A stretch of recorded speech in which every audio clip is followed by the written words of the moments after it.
अस्सलाम वालेकुम। मैं हूं मोहम्मद शुबान और आप देख रहे हैं एडवांस लर्निंग एंड स्किल्स। आज हम देखेंगे कि हमारे पास वेक्टर ट्रिपल प्रोडक्ट क्या होता है। ठीक है, the product of a vector with cross product of two other vectors is known as vector triple product. ठीक है, जो हमारे पास एक वेक्टर की cross product with two other cross product vectors के साथ जो होता है उसका प्रोडक्ट, उसको हम वेक्टर ट्रिपल प्रोडक्ट कहते हैं। ठीक है, वो किस चीज़ के इक्वल होता है? A dot C into B minus A dot B into C. तो अब हमने इसको प्रूव करना है। ठीक है, कि हमारे पास प्रूव होता है या नहीं होता।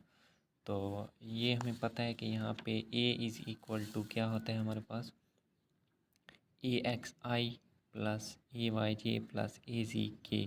ठीक है, B is equal to B X I plus B Y J plus B Z K unit vector. ठीक है, इसी तरह हमारे पास होता है सी x I plus C Y J plus C ji K unit vector. तो अब हमने करना क्या है कि पहले इसकी राइट हैंड साइड को हल करना है। ठीक है, सॉल्व करना है, और उसके बाद उसकी लेफ़्ट हैंड साइड, पहले लेफ़्ट को और फिर राइट को सॉल्व करना है। ठीक है, तो अगर हम इन्हीं के साथ मतलब जनरली इनको सॉल्व करेंगे तो हमारे पास जो है आंसर क्या है, वो मुश्किल आ जाएगा। ठीक है, इस तरह देखें, अगर आप जनरली इसको करना चाहें, ठीक है, तो बी क्रॉस सी में बी को पहले रखना है यहाँ, और यहाँ पे देखें बी मैंने हर जगह यहाँ पे भी पहले रखा हुआ है, यहाँ पे भी इसी तरह यहाँ पे भी ऐसे ही करना है। अगर ए है तो यहाँ पे ए वाली टर्म्स को पहले रखना है। ठीक है, जहाँ भी ज़रा मल्टीप्लाई करना है तो ये सॉल्व करना है। इसकी बजाय हम शॉर्टकट मेथड यूज़ करेंगे। ठीक है, हम लेट कर लेंगे ए बी और सी को। ठीक है, मैंने लेट किया A X is equal to 1, A Y is equal to, A Z is equal to 3, B X is equal to 4, B Y 5, B Z 6, C X 7, C Y 8 और सी जी 9। ठीक है, मैंने इनको लिख लिया ए जो मैंने लेट की है। ठीक है, तो पहले मैं इसकी इक्वेशन, इसको मैंने 1 का नेम दे दिया है, तो इसकी लेफ़्ट हैंड साइड को सॉल्व कर लेते हैं। ठीक है, लेफ़्ट हैंड साइड को सॉल्व करने से पहले बी क्रॉस सी फाइंड करना है, तो उसको मैंने आर का नेम दे दिया और बी क्रॉस सी फाइंड कर रहे हैं। ठीक है, तो बी क्रॉस सी फाइंड करने के लिए ये मेथड मैंने क्रॉस प्रोडक्ट को सॉल्व करने के लिए लगाया। ठीक है, आई जे के यूनिट वेक्टर पहले बी वाले वेरिएबल लिखने, फिर सी वाले। ठीक है, जो उसके साथ, तो इसको आई यूनिट वेक्टर, ये फर्स्ट कॉलम और फर्स्ट रो को छोड़ दिया और इसका डिटर्मिनेंट ले लिया। ठीक है, मैंने डायरेक्ट डिटर्मिनेंट लिखता गया हूँ माइनस जे, और ये कॉलम और ये रो छोड़ दी और दूसरे भाग के डिटर्मिनेंट ले लिया। तो हमारे पास क्या बी क्रॉस सी का ये आंसर आ गया। ठीक है, इसके बाद है मैंने बी क्रॉस सी को क्या ओरिजिनल इक्वेशन इसमें पुट कर दी, यानी ए क्रॉस बी, बी क्रॉस सी। अब इसका ए क्रॉस बी क्रॉस सी का प्रोडक्ट लेना है। ठीक है, तो बी क्रॉस सी हमें मैंने फाइंड कर लिया है, तो बी क्रॉस सी की ये वैल्यूज़ हैं -3 + 6 -3। ठीक है, तो अब हमने यहाँ पुट कर देनी है। पहले मैंने यहाँ पे ए की वैल्यूज़ पुट की हैं, फिर बी की।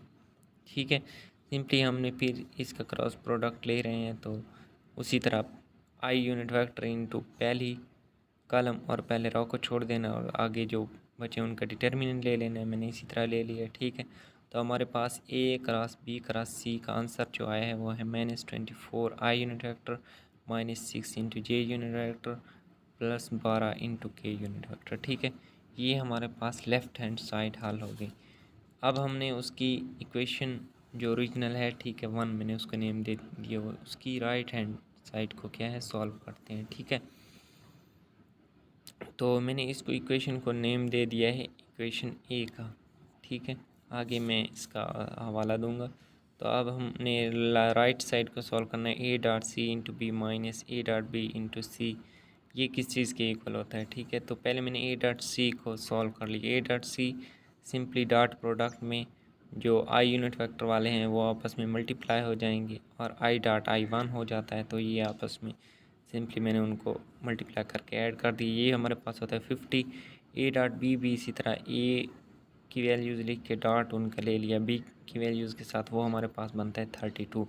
तो हमने सिंपली इसको क्वेश्चन 3 में पुट कर देना है। यहाँ पे 50 इंटू बी की जो वैल्यूज़ हैं, ठीक है, माइनस यहाँ पे ए डॉट बी 32 इंटू सी की जो वैल्यूज़ हैं वो वाली लिख देनी है। तो ये देखें 50 इंटू ये लिखी हुई मैंने बी की वैल्यूज़ और ये हैं सी की वैल्यूज़, ठीक है। तो ये हमारे पास बनता है 200 I unit vector plus 250 J plus 300 के यूनिट वेक्टर माइनस 200, ठीक है। इनको मल्टीप्लाई करने के बाद अब हमने इनको आई यूनिट वेक्टर और आई यूनिट वेक्टर वाले कोएफिशिएंट्स को कंपेयर कर लेना है। तो ये बनता है -24 I unit vector minus 6 J plus 12 into के यूनिट वेक्टर। जो हम देखें ए क्रॉस बी क्रॉस सी जो हमने फाइंड किया था, ठीक है, उसकी भी सेम यही वैल्यू आई थी, ठीक है। तो यहाँ से इसको मैंने इक्वेशन बी का नेम दे दिया। तो हम यहाँ से देख सकते हैं from equation A and B, equation A और बी को देखें तो A cross B cross C is equal to A dot C into B minus A dot B into C. तो ये हमारे पास प्रूव कंप्लीट हो गया। अगर आप इसको जनरली तरीके से करेंगे, जैसे मैंने बताया है कि ए एक्स ए वाई और ए जी के तरीके से, वो भी हो जाएगा, लेकिन वो ज़्यादा कॉम्प्लिकेटेड हो गया। उससे बेहतर है कि इसी तरीके से किया जाए, उन वेरिएबल्स को कोएफिशिएंट्स को लेट कर लिया जाए, तो हमारे पास आसानी रहेगी। अल्लाह हाफिज़।